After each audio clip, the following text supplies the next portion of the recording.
The Impact of the African on the New World, a Reappraisal. Author, John Henrik Clarke. Source, The Black Scholar, Volume 4, No. 5, Pan-Africanism, 3. The Caribbean, February 1973, pages 32 to 39.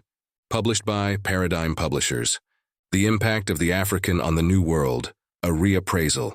The pre-Columbian presence of the Africans in what is called the New World has long been a subject for speculation. Any honest examination of the old and the new evidence relating to this subject will put all speculations to rest. While this paper deals mainly with the second impact of Africans on the Western Hemisphere, it is important that we look, at least briefly, at this first impact in the light of the old and the new evidence.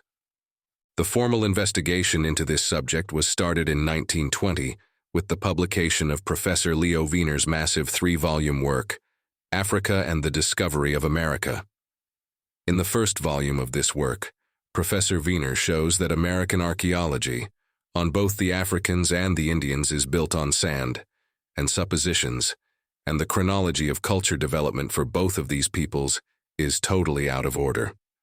He also shows that the Africans have had a far greater influence on American civilization than has heretofore been suspected. The second volume of this work is a study of African religions and their influence on the culture of this hemisphere. His documents tend to prove to an extraordinary extent that the Indian medicine man owes his evolution to the African medicine man. In explaining the diaries of Christopher Columbus, Professor Wiener calls attention to the fact that this European explorer admits that he found a dark-skinned people in the Caribbean islands trading with the Indians. Who were these dark-skinned people? Columbus infers that they were people from the coast of Guinea, West Africa. In 1936, Carter G. Woodson published his book, The African Background Outlined. This book had additional information on the pre-Columbian presence of the Africans in what is called the New World.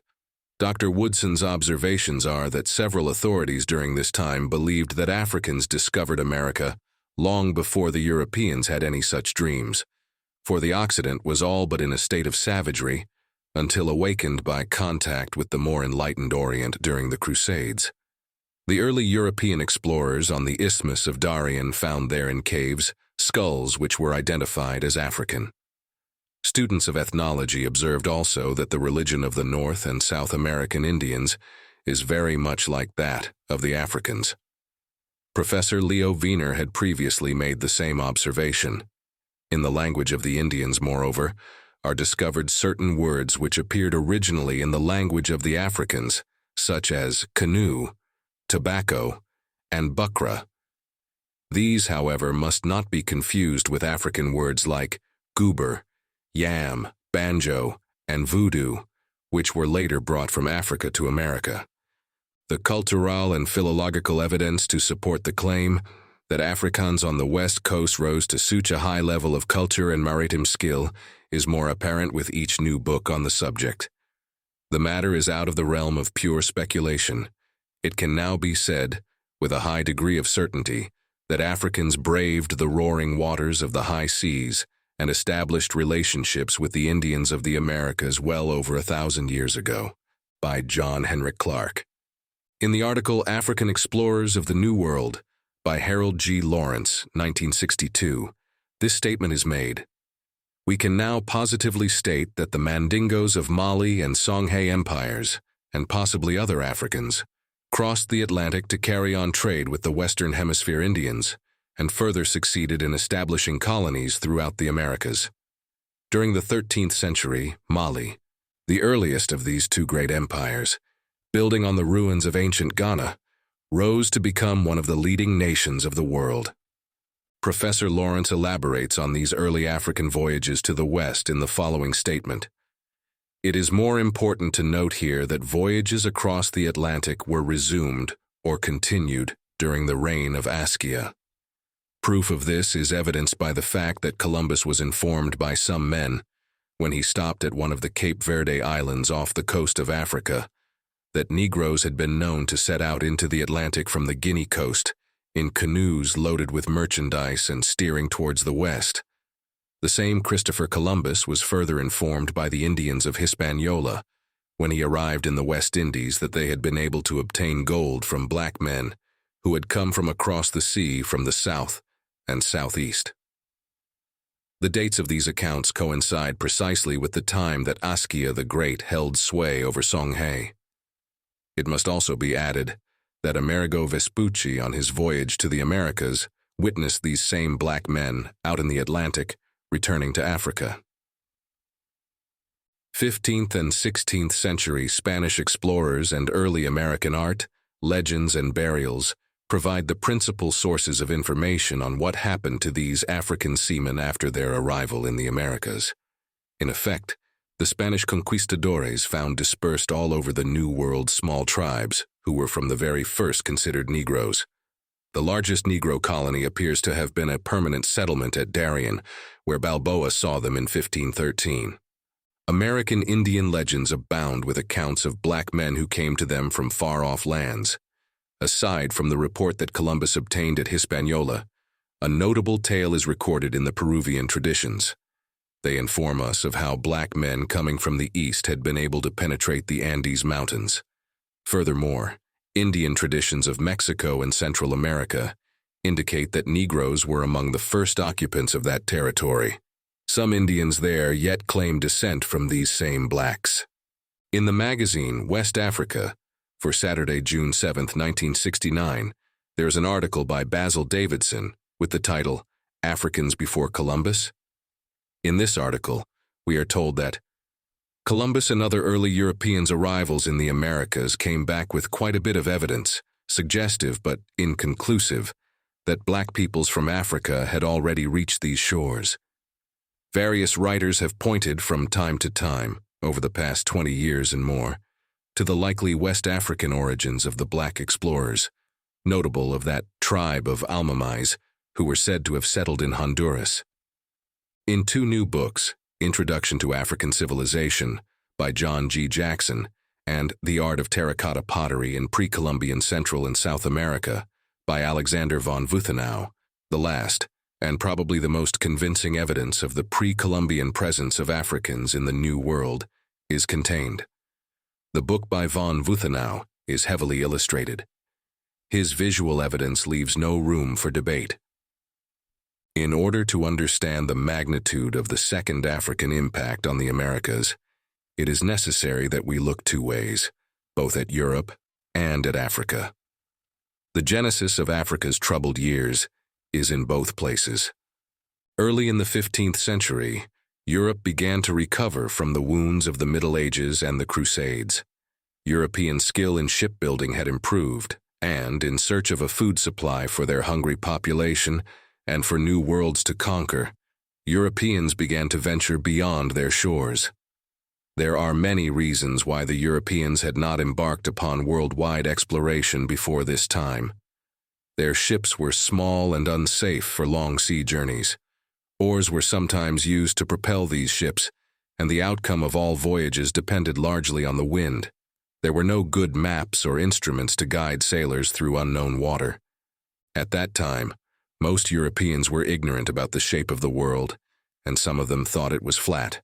The Portuguese set out to disprove this, and, about the middle of the 15th century, they began trading with the people along the west coast of Africa, to which they gave the name Guinea, after the Sudanic Empire of Ghana.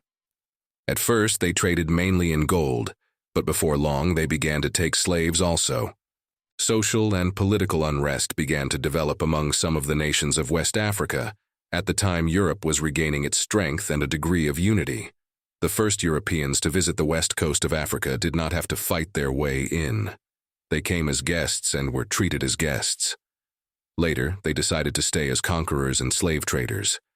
In order to gain a position strong enough to attain these ambitions, they began to take sides in African family disputes, very often supplying the family or tribe they favored with arms and using their favorites as slave catchers. A number of African nations went into the slave trade in order to buy guns and other European manufactured items. Others were forced to capture slaves or become slaves. The Europeans did not come to Africa initially to find slaves. For years they had been hearing stories about the great riches of Africa. At the Battle of Ceuta against the Moslems in 1416, Prince Henry the Navigator, as he later became known, who was Prince Henry of Portugal, heard about the prosperity of Timbuktu and the wealth of the great states along the west coast of Africa. He also heard stories about a great African Christian king named Prester John. Before the end of the 15th century, the Portuguese sailors had come to know the general shape of the continent of Africa. They traded regularly with African countries from 1471 on. Forts were built along the west coast of West Africa. The most famous of these forts, still in existence, is Elmina Castle in what is now Ghana. This fort was started in 1482 by a Portuguese captain, Don Diego da Zainbuja, because of the large profits gained by the Portuguese in their trading in this country. They called it the Gold Coast. During the latter half of the 15th century, European nationalism was reflected in the expansion of trade in both slaves and manufactured goods. The marriage of Queen Isabella and King Ferdinand gave Europe the unity to drive out the Moors. Both Spain and Portugal were becoming powerful Mediterranean nations. In 1488, Bartholomew Diaz had sailed around the southern tip of Africa. About 10 years later, another Portuguese sailor, Vasco da Gama, sailed past the point reached by Diaz. With the help of an Arab pilot, Vasco da Gama reached India in 1498. For Europe, the door to the vast world of Asia was open. The story of the African slave trade is essentially the story of the consequences of the second rise of Europe. In the years between the passing of the Roman Empire in the 8th century and the partial unification of Europe through the framework of the Catholic Church in the 15th century, Europeans were engaged mainly in internal matters. With the opening of the New World and the expulsion of the Moors from Spain during the latter part of the 15th century, the Europeans started to expand beyond their homeland into the broader world. They were searching for new markets, new materials, new manpower, and new land to exploit. The African slave trade was created to accommodate this expansion. The basis for the European Industrial Revolution had already been established. They had already created embryo technology, including the gun. In the years that followed, they also used other advantages, mainly a large fleet of ships and rabble soldiers and sailors with no sentimental attachment to non-European people, to take over most of the world. In so doing, they destroyed a large number of nations and civilizations that were older than any in Europe. The main problem with the African in dealing with the European during this early period was the African's tragic naivete. He had never dealt extensively with this kind of people. He came out of a society where nature was kind.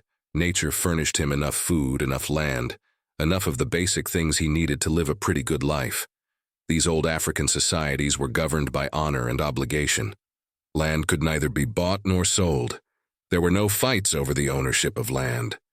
The land belonged to everyone. The European, coming from a society where nature was rather stingy, and where he had to compete with his brother for his breakfast, his land, and his woman, had acquired a competitive nature that the African could not deal with. In order to justify the destruction of these African societies, a monster that still haunts our lives was created. This monster was racism. The slave trade and the colonial system that followed are the parents of this catastrophe. The Europeans, mainly the Portuguese who came to the west coast of Africa in the 15th century, were not at first looking for slaves. The search for gold and other treasures lured them to Africa.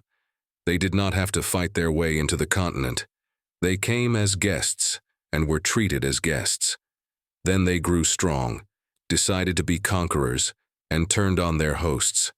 In the meantime, Portugal and Spain, having broken part of the Moorish power in the Mediterranean, began to vie for spheres of influence.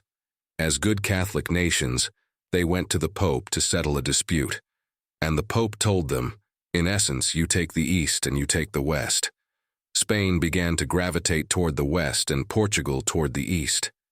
Using maps made by Jews who dealt in gold in northern and western Africa, a Portuguese prince called Henry the Navigator, who, incidentally, never went to sea, began to send Portuguese expeditions down the coast of West Africa, first for trade, then to establish Portuguese holdings in that area. When the Moors were expelled from Spain, they returned to Morocco, where the Emperor El Mansur arranged with them to invade equatorial Africa, the old empire of Songhai. This invasion broke up the structure of the last great empire in Western Africa, and the chaos that followed set up Africa for the future European slave trade. The slave trade prospered, and Africans continued to be poured into the New World. Figures on the subject vary, but it has been estimated that during the years of the African slave trade, Africa lost from 60 to 100 million people. This was the greatest single crime ever committed against a people in world history. It was also the most tragic act of protracted genocide. The first Africans who came to the New World were not in bondage, contrary to popular belief. Africans participated in some of the early expeditions, mainly with Spanish explorers. The best known of the African explorers was Estevanico, sometimes known as Little Stephen, who accompanied the de Vaca expedition during 6 years of wandering from Florida to Mexico. The remarkable thing about Estevanico, who came into America in 1527, is that he was a remarkable linguist. He learned the language of the Indians in a matter of weeks. Because of his knowledge of herbs and medicines, he was accepted as a deity by some Indian tribes. In 1539, Estevanico set out from Mexico in a party with Fray Marcos de Niza in search of the fabulous 7 cities of Cibola. When most of the expedition, including Fray Marcos, became ill, Estevanico went on alone and opened up what is now known as New Mexico and Arizona. A number of historians have stated that Pedro Nino, one of the pilots of the command ship of Christopher Columbus, was an African. In the discovery of the Pacific in 1513, Balboa carried 30 Africans, who helped to clear the road across the isthmus between the two oceans. In the conquest of Mexico, Cortés was accompanied by a number of Africans. Incidentally, one was a pioneer of wheat farming in the New World.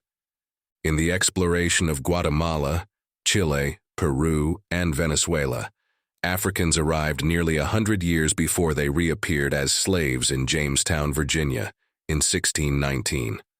Thus, Africans were major contributors to the making of the New World, and they did not come culturally empty-handed. Many of the Africans brought to the New World such skills as ironworking, leatherworking, and carpentry. Before the breaking up of the social structure of the West African states such as Ghana and Songhai, and the internal strife that made the slave trade possible, many Africans, especially West Africans, lived in a society in which university life was fairly common, and scholars were held in reverence. In that period in Western African history, the University of Sankore at Timbuktu was flourishing, and its great chancellor, the last of the monumental scholars of West Africa, Ahmed Baba, reigned over the university. A great African scholar, he wrote 47 books, each on a separate subject. He received all of his education within Africa. In fact, he did not leave the Western Sudan until he was exiled to Morocco during the invasion in 1594. My point is this: there existed in Africa prior to the beginning of the slave trade a cultural way of life that in many ways was equal, if not superior, to many of the cultures then existing in Europe. And the slave trade destroyed these cultures and created a dilemma that the African has not been able to extract himself from to this day. There were, in the African's past, rulers who extended kingdoms into empires, great armies that subdued entire nations, generals who advanced the technique of military science, scholars with wisdom and foresight, and priests who told of gods that were kind and strong. But with the bringing of the African to the New World, every effort was made to destroy his memory of having ever been part of a free and intelligent people. The greatest destroyer of African culture, the greatest exploiter of the African, was the plantation system of the New World. The African was transformed into something called a Negro. He was demeaned. This is the thing that is uniquely tragic about the African slave system. Of all the slave systems in the world, no other dehumanized the slave more than that started by the Europeans in the 15th century. Using the church as a rationale, they began to set up myths that nearly always read the African out of human history. beginning with the classification of the African as a lesser being. The Catholic Church's justification for slavery was that the African was being brought under the guidance of Christendom, and that he would eventually receive its blessings. The rationale was that slavery was a blessing to the African. It was not. There were several competing slave systems in the New World. In order to understand the effects of these various systems on the personality of the Africans, we have to look at each one individually. In Cuba and Haiti, often the Africans were a majority in the population. This is also true of certain portions of Brazil. Therefore, the system operated differently in these areas, and, although it was still slavery, the African had some cultural mobility. In South America and in the West Indies, the slave master did not outlaw the African drum, African ornamentations, African religion, or other things dear to the African, remembered from his former way of life.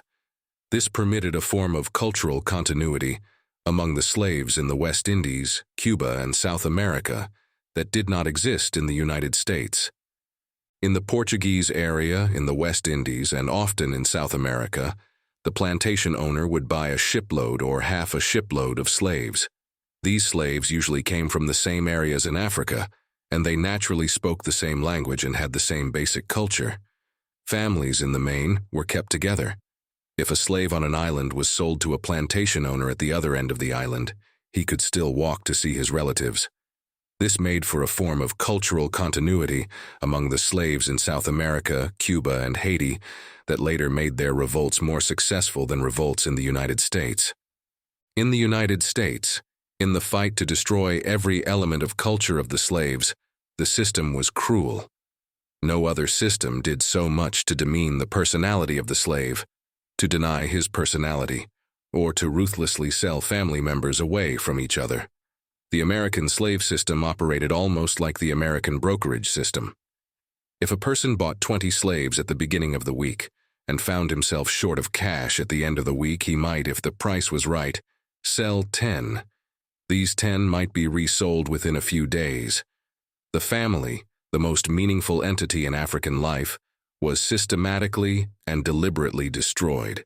But in South America, the slave managed to stay in his group and therefore preserved some of his cultural continuity. In spite of these drastic drawbacks, the Africans in the Americas, including the United States, made a meaningful contribution to the preservation of the countries in which he was a slave.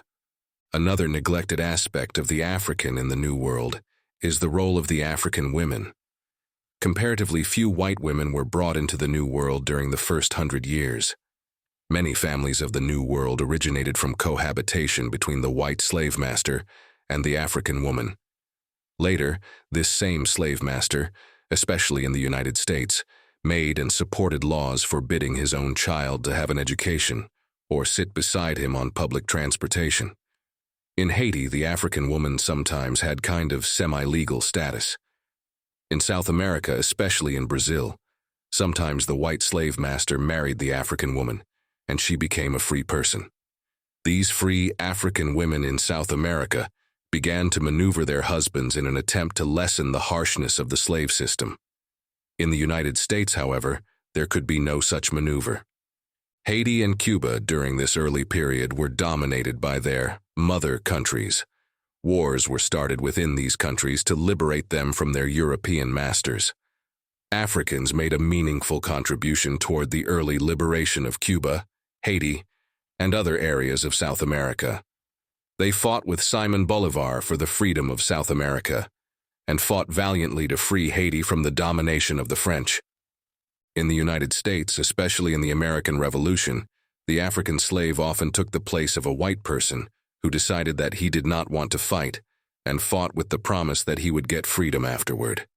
Thousands of Africans fought in the American Revolution with this promise, and a little-known incident in our history is that thousands of Africans fought with the British when the British made the same promise and the African believed them. Apparently, it depended on who got to him first. The African was a major contributor in the making of the New World. The economy of the New World rested largely on slave labor. For many years, 1/3 of the trade of the New World was with the small island of Santo Domingo, which later became Haiti. Haiti and the other Caribbean islands also influenced the economic system of Europe. Slavery and the slave trade was the first international investment in capital. It was the first large-scale investment that was intercontinental. Many Europeans invested in ships and in the goods and services taken from these African countries and became independently wealthy. But the slave revolts continued. By the end of the 17th century, the picture of slavery began to change drastically. Economic necessity, not racial prejudice, originally directed the African slave trade to the New World. As early as 1663, a group of slaves joined a group of white indentured servants in a revolt. Some slaves took the Christian version of the Bible literally and believed that God meant for them to be free men. Slaves such as Gabriel Prosser in Virginia, who led a revolt of 40,000 slaves in 1800. In 1822 in Charleston, South Carolina, a carpenter, Denmark Vesey, planned one of the most extensive slave revolts on record, but he was betrayed and put to death with many of his followers. And in 1831, Nat Turner led the greatest slave revolt ever to occur in Virginia. The slaves never accepted their condition passively. In his book, American Negro Slave Revolts, Dr. Herbert Aptheker records 250 slave revolts. The African slave in the Americas, in addition to assisting in the freedom and the economy of these countries, made a major contribution to his own freedom. In the story of the rise and fall of great African states, and subsequently the slave trade, we are trying to deal with something much bigger than history itself. We are trying to deal with an old situation and a new situation, and trying to address ourselves to the current cry for Black history and Black power. Our major point is this: the African people who became slaves in the United States have been many things in history, good and bad. They have ruled great nations, and they have destroyed great nations. They are profoundly human, and they have played every role in the human drama, from saint to buffoon. Slavery does not represent the sum total of our history. Further, in order to understand the African in the New World, it is necessary to look honestly at the African. It is even more necessary that we look honestly at the interpretations of the role that the Africans have played in shaping the destiny of this hemisphere. There has been a lot of romance and pure nonsense coming from a lot of interpreters who have been long ago academically accepted. It is high time that serious questions be asked about their interpretations and the concept of mild slave system, especially in Brazil. For instance, Frank Tannenbaum interprets Gilberto Freire as meaning the settling of the Western Hemisphere by peoples coming from Europe and Africa was an adventure on a grand scale, involving diverse people, varying cultures, millions of human beings and hundreds of years. The common element was the New World. Its physical features and cultural types were strangely dissimilar, but the student discerns many an analogous design, patterned by the newcomers as they established themselves in the strange and unexplored regions. It is natural, therefore, for Gilberto Freire to draw revealing similarities between the history of Brazil and the United States. Then Tannenbaum goes on to say, like everything that he writes, this volume has a freshness and a lucidity that endow the reader with insight and understanding of the complex instrumentalities for life and labor contributed by man in his new world. Freire finds in the development of Brazil, for example, the impact of the frontier and the dominion of the plantation so typical of our own South. The disparity, implied rather than expressed in the study, is the divergent position of the Negro within the two areas. For the Negro, and especially the mulatto, had access to the culture of Brazil and a role in social life unknown in the United States. In politics, in the arts, and in society, the mulatto found the door ajar even if not fully open, and a markedly different social milieu has come into being. Even under the empire, the Negro and the mulatto, and socially, the attractive mulatto women, found an acceptance unthinkable in the North American scene. Freire quotes from Eubank this revealing picture. I have passed black ladies in silks and jewelry, with male slaves in livery behind them. Today one rode past in her carriage, accompanied by a liveried footman and a coachman. Several have white husbands. This first doctor of the city is a colored man. So is the president of the province. The young Afro-Caribbean scholar Tony Martin, in his article, "The Black Man in Brazil, A Challenge to the Honest Historian," calls for a whole new approach to the history of Africans in the New World, especially in Brazil.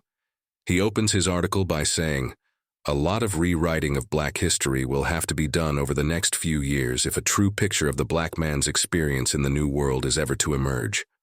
One of the areas where most violence has been done to the available evidence is Brazil, where a host of travelers and historians, many of them highly esteemed members of their professions, have over the years weaved a web of nonsensical mystification around the concept of the mild treatment of slaves in Brazil, as opposed to the harsh treatment meted out to the unfortunate black persons who happen to find themselves in the West Indies or North America. The favorable experience of the black man in Brazil has been extended by these pundits to an alleged absence of racial discrimination in contemporary Brazil, which is conveniently contrasted with the situation in racist North America. To account for these differences, explanations have been sought in the alleged ameliorating influences of the Catholic Church, the Portuguese propensity for violating the virginity of black women, the residue of black blood coursing through Portuguese veins, relics of the Moorish conquest, and the different species of African who found his way to Brazil. The determining factor in the economic and cultural survival of the New World was the African. His labor developed the plantation system, which laid the basis for the economic system which we call capitalism. The African is again standing at the door of the New World. This time he is not asking acceptance or integration. He is insisting and demanding that he be a participant in bringing a new social order into being. The reaction to his demand will determine the future of this hemisphere and influence the destiny of all mankind.